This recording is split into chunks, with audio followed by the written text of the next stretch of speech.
News from the New York Times, the trusted New York Times. Deadly shooting in Portland after pro-Trump ralliers clash with protesters. I can't imagine who won. A caravan of supporters of President Trump drove through downtown Portland, which has seen nightly protests against police violence and racial injustice. One person was shot and killed in the conflicts that erupted. Portland, Oregon, a man was shot and killed Saturday as a large group of supporters of President Trump.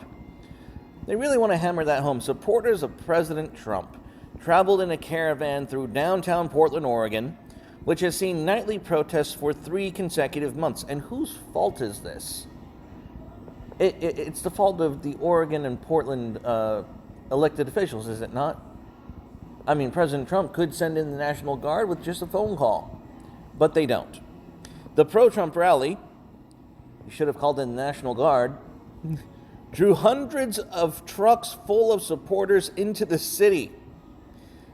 Yee fucking ha, dude. Trump supporters and counter-protesters clashed on the streets, with people shooting paintball guns from the bed of pickup trucks and protesters throwing objects back at them. It was not immediately clear how the shooting transpired, but 2 witnesses who asked to not be named, so basically this is bullshit, said that a small group of people got into an argument with other people in a vehicle and someone opened fire. The man who was shot and killed was wearing a hat with the insignia of Patriot Prayer, a far-right. No, Patriot Prayer is not far-right. They are a Christian patriotic group. There's nothing far-right about being a faithful Christian who loves your country. Based in Portland, that has clashed with protesters in the past. Yeah, because Antifa and Black Lives Matter are communist trash.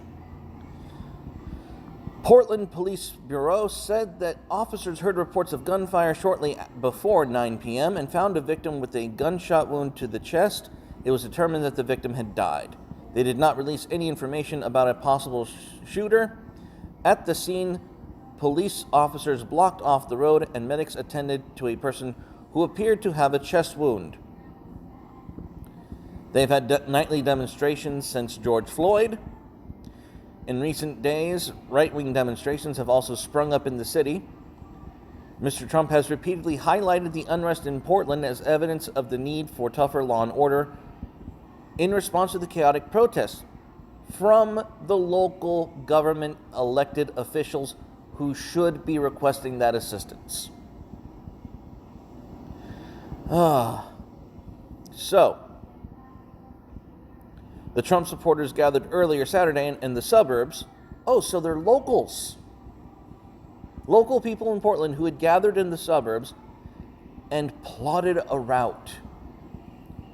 No, that they were counter-protesting, which is their right to do. You know, unlike looting and rioting.